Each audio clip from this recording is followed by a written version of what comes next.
बहुत ही ज्ञानी पंडित रहता था। एक दिन वह अपने बचपन के दोस्त से मिलने के लिए दूसरे गांव में जा रहा था। उसका वह दोस्त बचपन से ही गूंगा और एक पैर से अपाहिज था। उस पंडित के गांव से उसके दोस्त का घर काफी दूर था। वहां जाने के लिए बीच बीच में कई सारे छोटे छोटे गांव पड़ते थे। पंडित रास्ते में अपनी धुन में चला जा रहा था। चलते चलते उसकी मुलाकात एक व्यक्ति से होती है। वह भी पंडित के साथ चलने लगता है। उस आदमी को देखकर पंडित बहुत खुश हो जाता है। उसने सोचा, चलो अच्छा हुआ, साथ साथ चलने से उसका सफर आसानी से कट जाएगा। बात की शुरुआत करने के लिए उस पंडित ने उस व्यक्ति से उसका नाम पूछा तो उसने अपना नाम धर्मराज बताया। पंडित को यह नाम कुछ अजीब सा लगा, लेकिन उसने नाम के विषय में कुछ और पूछना उचित नहीं समझा। दोनों धीरे धीरे साथ में चल रहे थे। तभी रास्ते में एक गांव आता है। गांव का प्रवेश द्वार आते ही धर्मराज ने पंडित से कहा, तुम आगे चलो, मुझे इस गांव में एक काम है, मैं तुमसे आगे मिलता हूं। पंडित ने कहा, ठीक है। वह आगे रिश्ते में चल देता है। कुछ देर बाद उस गांव में खबर फैली कि एक व्यक्ति को सांड ने अपनी सींग में फंसाकर मार दिया है। जैसे ही सांड ने उस व्यक्ति को मारा, ठीक कुछ ही देर में धर्मराज पंडित के पास आ गया। फिर दोनों चलना शुरू कर देते हैं और चलते चलते एक दूसरे गांव के द्वार पर पहुंच जाते हैं। उस गांव के बाहर एक बड़ा और विशाल मंदिर बना हुआ था। वहां पर आराम करने की सुविधा काफी बढ़िया लग रही थी। पंडित के दोस्त का घर अभी वहां से बहुत दूर था और रात भी होने वाली थी।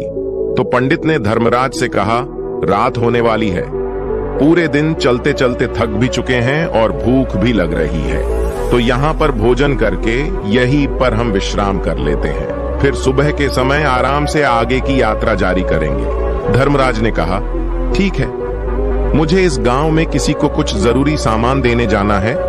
तुम भोजन करके आराम करो, मैं बाद में आकर भोजन कर लूंगा। इतना कहकर वह वहां से चला जाता है, लेकिन उसके जाते ही कुछ ही देर बाद धुआं उठता हुआ दिखाई देता है और देखते ही देखते पूरे गांव में आग लग जाती है।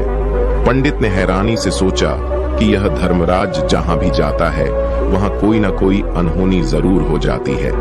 कुछ तो गड़बड़ है इस व्यक्ति में, लेकिन पंडित ने रात्रि में धर्मराज से कुछ भी पूछना उचित नहीं समझा। सुबह होते ही दोनों फिर से अपनी यात्रा शुरू कर देते हैं। कुछ देर चलने के बाद रास्ते में फिर से एक गांव आता है। धर्मराज ने फिर पंडित से कहा, आप आगे चलिए, मुझे इस गांव में अपने मित्र से मिलने जाना है। मैं अपने दोस्त से मिलने के बाद आगे रास्ते में मिलूंगा। यह कहकर धर्मराज वहां से चला गया, लेकिन पंडित इस बार आगे नहीं गया।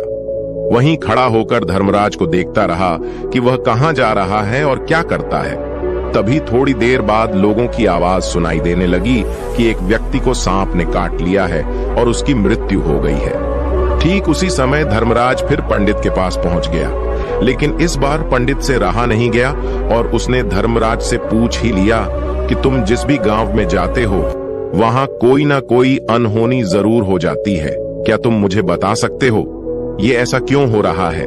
धर्मराज ने कहा, पंडित जी, आप तो मुझे बहुत ज्ञानी मालूम पड़े थे, इसीलिए मैं आपके साथ चलने लगा था, क्योंकि ज्ञानियों का साथ बहुत अच्छा होता है। परंतु आप अभी तक समझ नहीं पाए कि मैं कौन हूं। पंडित ने कहा, मैं समझ गया हूं, लेकिन मुझे कुछ शंका है। अगर आप ही अपना उपयुक्त परिचय दे दें तो मेरे लिए आसानी होगी। तब धर्मराज ने जवाब दिया कि मैं यमदूत हूं और यमराज की आज्ञा से उन लोगों के प्राण हरण करता हूं जिनकी उम्र पूरी हो चुकी है। हालांकि पंडित को पहले से ही इस बात की आशंका थी, फिर भी धर्मराज के मुंह से ये बातें सुनकर वह घबरा गया। लेकिन वह हिम्मत करके पूछता है कि अगर तुम सच में यमदूत हो तो मुझे बताओ, अगले मृत्यु किसकी है? धर्मराज ने जवाब दिया, अगली मृत्यु तुम्हारे उसी मित्र की है जिससे तुम मिलने जा रहे हो, और उसकी मृत्यु का कारण भी तुम ही बनोगे। ये बात सुनकर पंडित सहम गया और सोच में पड़ गया कि अगर सच में यह धर्मराज यमदूत हुआ तो उसकी बात भी सच होगी और उसके कारण मेरे बचपन के सबसे अच्छे मित्र की मृत्यु हो जाएगी। तो सबसे अच्छा तो यही होगा कि मैं अपने मित्र से मिलने ही न जाऊं। कम से कम मैं उसकी मृत्यु का कारण तो नहीं बनूंगा। धर्मराज ने मुस्कुराते हुए कहा, तुम जो सोच रहे हो वो सब मुझे पता है, मगर तुम्हारे अपने मित्र से मिलने न जाने से नियति नहीं बदल जाएगी। तुम्हारे मित्र की मृत्यु तो निश्चित है और वह अगले कुछ ही पलों में घटित होने वाली है। महाकाल के मुंह से ऐसी बातें सुनकर पंडित को झटका लगा, क्योंकि महाकाल ने पंडित के मन की बातें पढ़ ली थीं, जो कि एक सामान्य व्यक्ति के लिए संभव नहीं है। अब पंडित को विश्वास हो गया कि यह धर्मराज सचमुच में यमदूत ही है। जब पंडित को यह पूर्ण विश्वास हो गया कि धर्मराज जी यमदूत हैं, तो वह घबरा गया।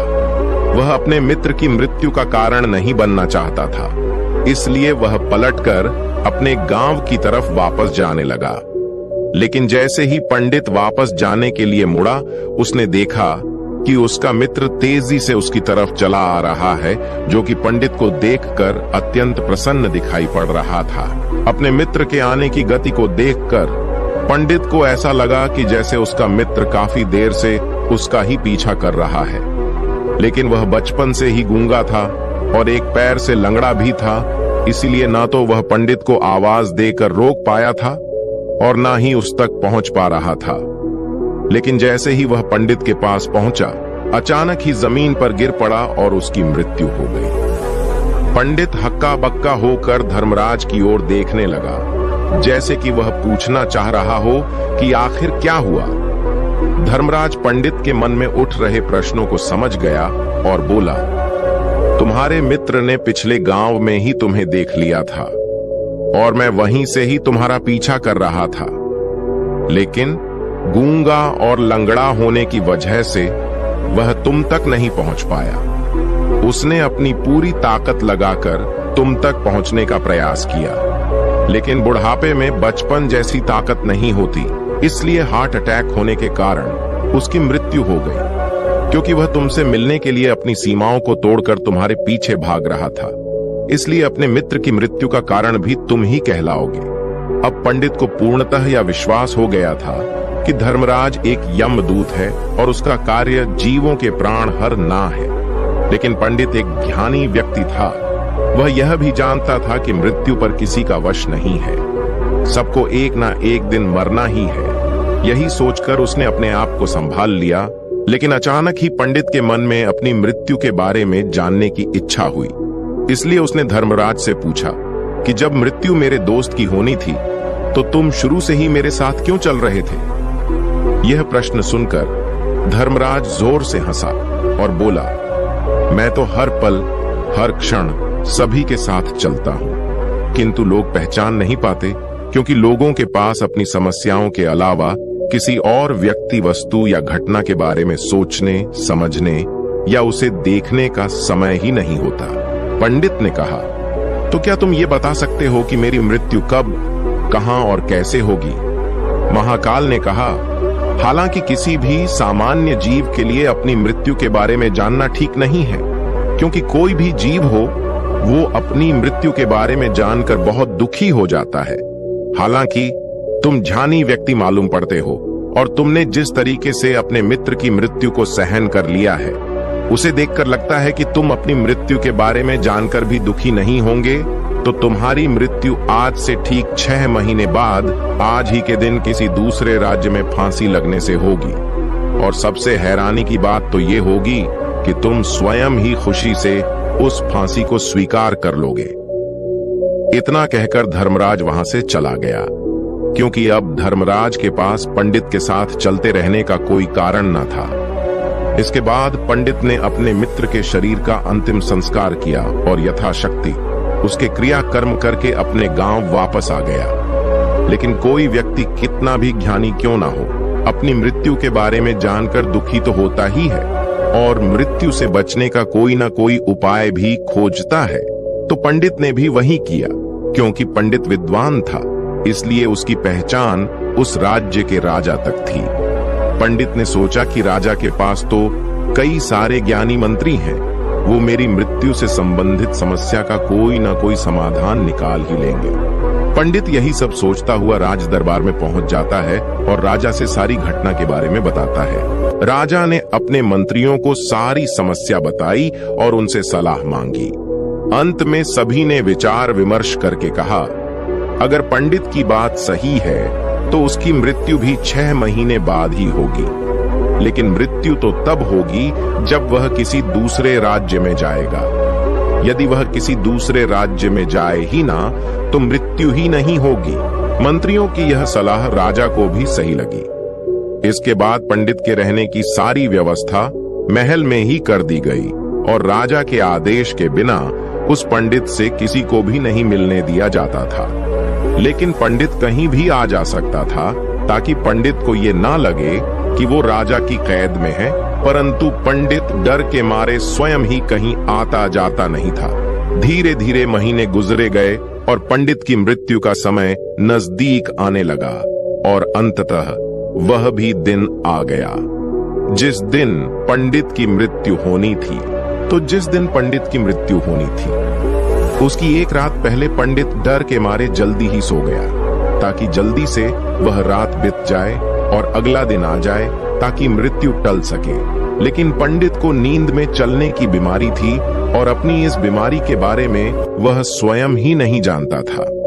तो फिर राजा, मंत्री या किसी वैद्य को इसके बारे में बताने का कोई प्रश्न ही नहीं उठता। पंडित अपनी मृत्यु को लेकर बहुत चिंतित था। वह पिछले कई दिनों से ठीक है, सो भी नहीं पा रहा था और नींद में चलने की बीमारी भी तभी होती है जब व्यक्ति ठीक से सो नहीं पा रहा हो। तो उस रात भी पंडित को नींद में चलने का दौरा पड़ा। वह उठा और महल से निकलकर अस्तबल में गया क्योंकि पंडित राजा का खास मेहमान था।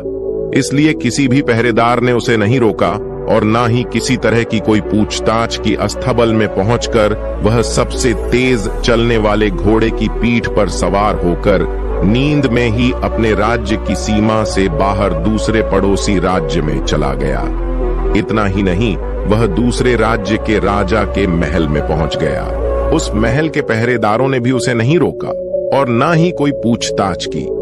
सभी लोग रात्रि का अंतिम प्रहार होने के कारण गहरी नींद में थे। वह पंडित सीधे राजा के सैन्य कक्ष में पहुंचा जहां राजा और रानी सो रहे थे। वह पंडित वहीं जाकर सो गया। सुबह हुई तो राजा ने पंडित को रानी के बगल में सोया हुआ देखा तो है बहुत क्रोधित हो गया। राजा ने पंडित को कैद करने का आदेश दे दिया। पंडित गिरफ्तार हो गया, लेकिन पंडित तो भौचक्का था। उसे तो कुछ समझ नहीं आ रहा था कि आखिर वह दूसरे राज्य में और राजा के सैन्य में कैसे पहुंचा।